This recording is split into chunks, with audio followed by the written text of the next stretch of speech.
لو أنزلنا هذا القرآن على جبل لرأيته خاشعا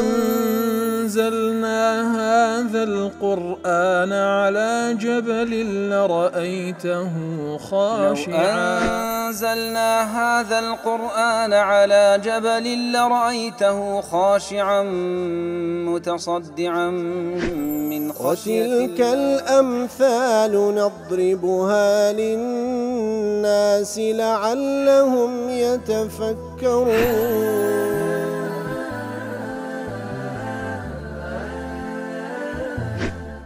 الحمد لله والصلاة والسلام على رسول الله وعلى آله وصحبه ومن والاه. السلام عليكم ورحمة الله. برزان خوشحام لواني حفصة بنزاو هشت لوانا كاين تفسير قرآني بيروز بيم وخزمتان ومبس رزامندي رب العالمين وهي وادان مئوي آزي السودي لول بقرن. أعوذ بالله من الشيطان الرجيم. بسم الله الرحمن الرحيم. ادعوا ربكم تضرعا وخفية إنه لا يحب المعتدين. بل خوشويستان أو خوايكوا له الخلق والأمر هل أو ذات الشاني فلسطيني لو يدفن ادعوا ربكم وتا فلسطيني لو أنزام بدن لي ببارين وكبروردقارتانا تضرعا وخفية بو باري ملكتي وهلوها بو باري شاراوي إنه لا يحب المعتدين أو ذات كسانيش شي خوش ناويكوا معتدي وسنور بزينا. ادعوا ربكم تضرعا وخفية وكل تفسير قاسمي دلي أي ذوي تضرع وخفية وتبى تضرع بخفية يعني سي والتضرع تفعل من الضراعة تضرع لضراعة وهاتي وهو الذل ضراعتها زليلين واندن كاتب بو بريدي بو بري زليلين واندن لخوا بارينوا أو عظيمة شاني ويكوا زليلي لو بنوين لقدر زليلين واندن لبو خوايا بالتأكيد عزيز ذبي. والخفية هم بزليلين واندن هم بخفية خفيتها طبعا بضم الخاء وكسرها بهردش تخندريتوا وتخفية وخفية طلع مصدر خفية كرضية بمعنى اختفى أي استتر وتوارى كواتا بشاراوي بذنجي نزم لخوا بارينوا. وإنما طلب الدعاء مع تينيك الحالتين بودو صفة أخوي قرداوي لما كده لي بارينو لأن المقصود من الدعاء أن يشاهد العبد حاجته وعجزه وفقره لربه كواتا لدعاء دا بيوست باندتي بيت بيشساوي أو باري لاوازي وبيتواناي وبيدصراتي خوي لبو أخوي قرد نشان بداتا لبو أو خوي كوا خاوني قدرته خاوني أو باري رحمته وإذا حصل له ذلك فلا بد من صونه عن الرياء كواتا تضرعك زليلين واندل بو كوا أتو احتياجي خود نشام دل بو أو ذاتي كوا أو بريد صلاة أو بر رحمته وتا وكتوشي رياجني حتى بكري بدنجي نسم لخواب باري لتفسير سعدي دلي الدعاء يدخل فيه دعاء المسألة ودعاء العباد كاتل دلي ادعوا ربكم هردو نوع دعاء دقريته دعاء عبادة دعاء مسألة واتا عبادتي خواهي قولكم بقشتي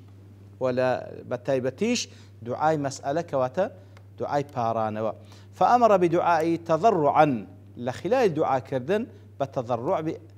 تضرع كل يقداتو أي إلحاحا في المسألة زور إلحاح بس زور الأخوة داوبك سبحانه وتعالى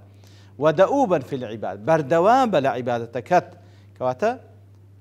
وكوتي ادعو بمعنى دعاء مسألة ودعاء عبادة ده دعاء عبادة أو عبادة بقشتي بردوان به أو التضرع على عبادة ودعاء مسألة بارانوش أو إلحاح زور ليبكا وخفية أي لا جهرا وعلانية حتى بشكره بأشكرا نبي بلكو بدزيو بنهيني لنوان خود خواد وعابك يخاف منه الرياء بل خفية بإخلاص الله حتى بكره بشاراوي بإخلاصه لبين خوت وخواه سبحانه وتعالى. لا معارج تفكر دليل تضرعا التضرع هو التذلل والخضوع. ادعوا ربكم تضرعا وخفية تضرع تسيا التذلل والخضوع ملكتي وزليل واندن لبخوا لا تسيوا هاتي وأصله من خفض وليد ذات الضرع كالحمل والفصيل رأسه لضرع أمه حتى يرضع من ثديها. كواتا دلي تضرع لتيو هاتيا لضرعي هاتيا ضرع واتقواني حيوان أو زقواني حشتر قواني سيلة قواني مرو بزنة ضلي أصل أو كلمة لوي هاتي كاتي كوا مثلا كاريك برخيك سري شور دكات قوليك ياخذ بس كحشتريك سري شور دكات ولا بوبن قواني دايتشي تاوكو شيري لبخوا وهي عندئذ تحن عليه فيدر لبنها لو كاتاوزا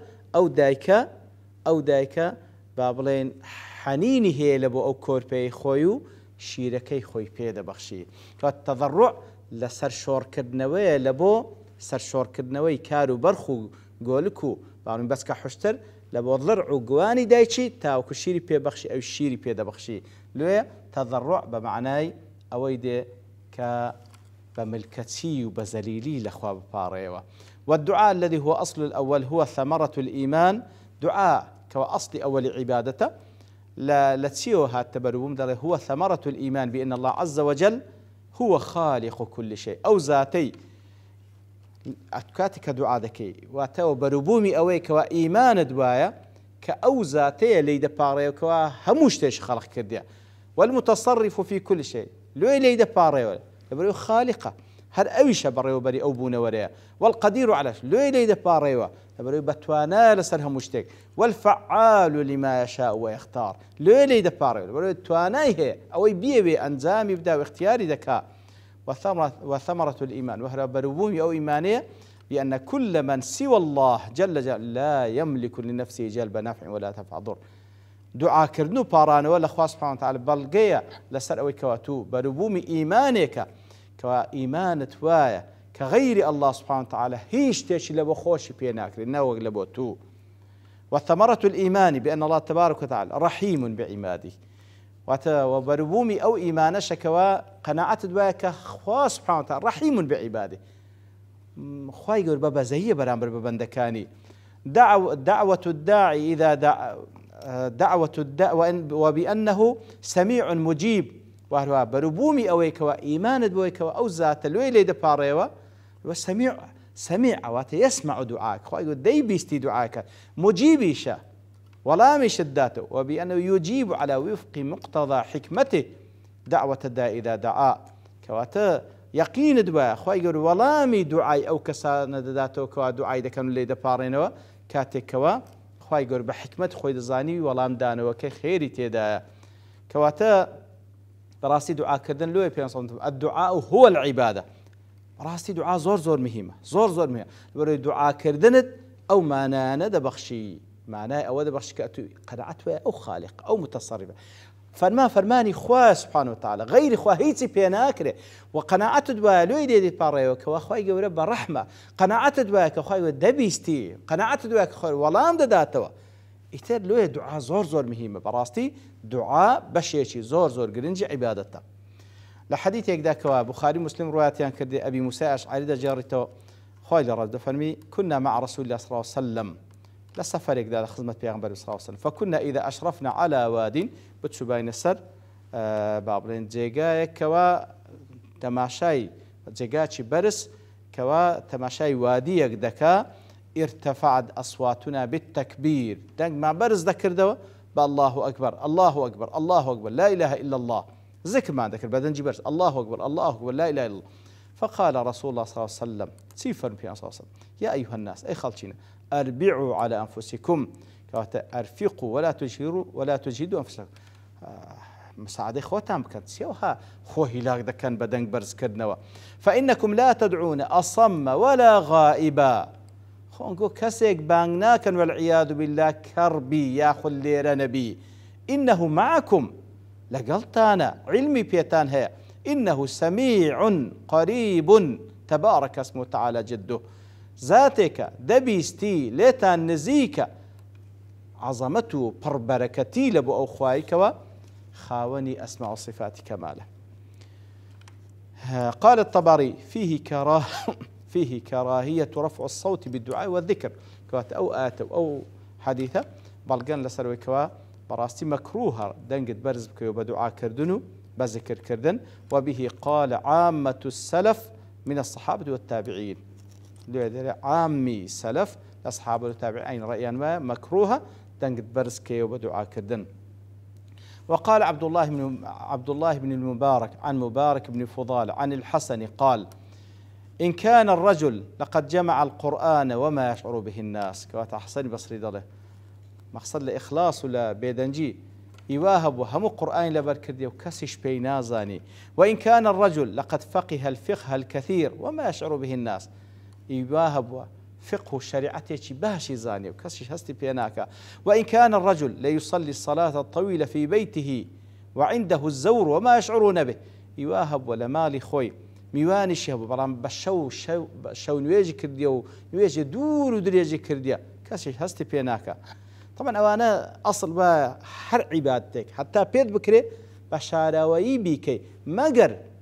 کاتێک بە ئاشکرا دەکەیەوە مەجال تێدان نوێژی جەماعەت لەسەر پیاوان واجبە ئەسڵ وا بیکەی با خەڵک بتبینی بەڵام نێتی خۆت یەکلا بکەوە لە بخوای گەورە و بەو نیازەش بیکەکەوە خەڵک ئیقتیدات پێ بکە. خێرێک دەکەیت هەتا بکرێ بە شاراوی بکە بەڵام کە زانیت بە ئاشکراکردنی ئەو خێرە دەبیت تەمای ئەوەیەوە خەڵک ئیقتیدات پێ بکە بە ئاشکرا بیکە و ئاگار لە نیەتیشت بی. بلى ولقد أدركنا أقواما ما كان على الأرض من عمل يقدرون أن يعملوه في السر فيكونوا على أنثى أبدا. كواتد الله إما جيشتنا كسانك مقصدي حسني بس طبعا تابعية بعض الصحابة ذكر إما جيشتنا كسانك كوال السر أو زاوية حرك كردويق لتوانان ذهبا بيان كردبا بسري ده ينكر فيكونوا على أقل لتوانان ده ومزالت بسري بك هر بسري ده ينكر. ولقد كان المسلمون يجتهدون في الدعاء وما يسمع لهم صوت يتدر المسلمانان زور بفروشو دعاء ذكر كسي جوي لدنجيان ندبو إن كان إلا همسا بينه وبين ربهم سبحان الله تنها همس بو وكبلي برتبرتيك بلا بين خوي وخوا سبحانه وتعالى بهمسو بشتيش بدنجيش زور نزم لخوا دا بارايوا. وذلك أن الله تعالى يقول ادعوا ربكم تضرعا وخفيا والخوا يقول فهمي ادعوا ربكم تضرعا وخفيا بملكتي وبشاراوي لي بارينو. وذلك أن الله ذكر عبدا صالحا رضي فعله فقال إذ نادى ربه نداء خفيا. يتد فرمي تمشاشك خواي قول باز لبنديك دكا كلي رازية طبعا باز لزكريا ذكاتن كاتك لخوا باريتو نداء خفيا ندائك دعائك لضلوا دروني هل دقولي بلام بخفي وبشاراوي. وقال ابن جريج يكره رفع الصوت والنداء والصياح في الدعاء مكروهة دنقد برست كي وهاوار بكي لدعاء كانت ويؤمر بالتضرع والاستكانة بل فرمان كرابة ويكوا بملكتيو ببيدنجي بكي. وقد روى الحافظ أبو الشيخ في الثواب عن أنس مرفوعا دعوة في السر تعدل 70 دعوة في العلانية. بابلين دعايك لنهيني مقابل بحفتا دعايا لا أشكرا ديكي إنه لا يحب المعتدين. أو ذاتا كفرمان بيكردينه بي برستينو دعاء بكين بملكتيو وهروها بشاراوي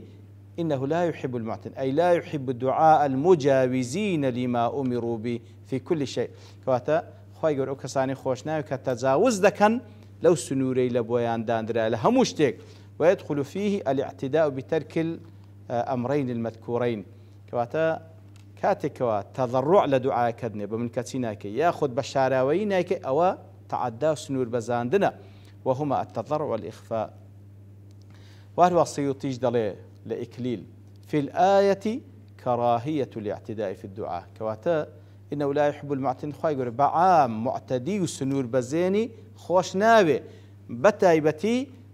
تفرمي أو آت بلقي لسر كراهية الاعتداء في الدعاء نابي اعتداء بكي لدعاء لبارانا وكانت. وفسره زيد بن أسلم بالجهري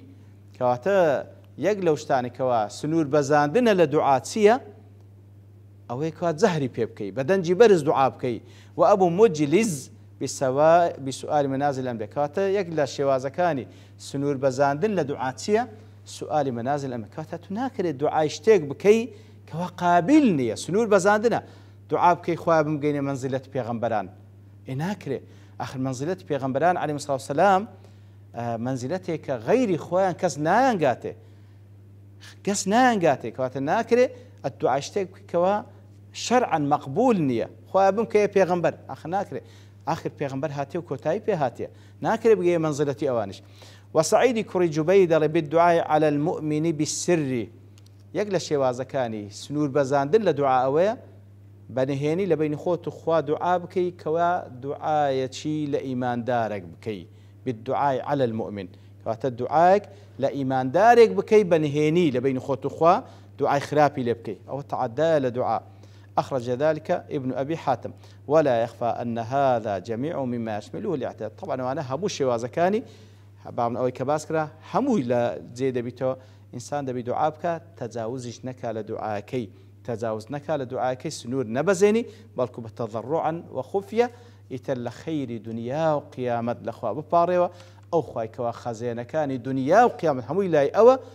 و بەو شێوەیەش لێی پاڕە وەکو پێ دەفەرمی وأنتم موقنون بالإجابة بەیەقینەوە دوعا بکە کە خوای گەورە وەڵامت داداتەوە بە پشتوانی خوای گەورە وەڵامت دەدرێتەوە عاجلا ئەم ئاجلا ئەویش کە خوای گەورە بە حکمەتی خۆی دەزانین کەینێ ئەو شتێ تو داوای دەکەی پێت دەبەخشی و خەیریش لەوەیدا کە خوا لە بۆ اختیار دەکە. وصلى الله وسلم على نبينا محمد وعلى آله وصحبه أجمعين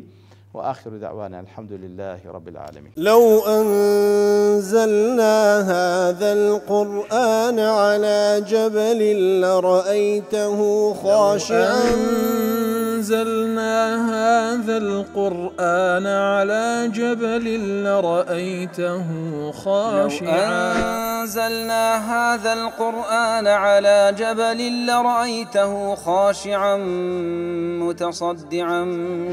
من خشية وتلك الأمثال نضربها للناس لعلهم يتفكرون.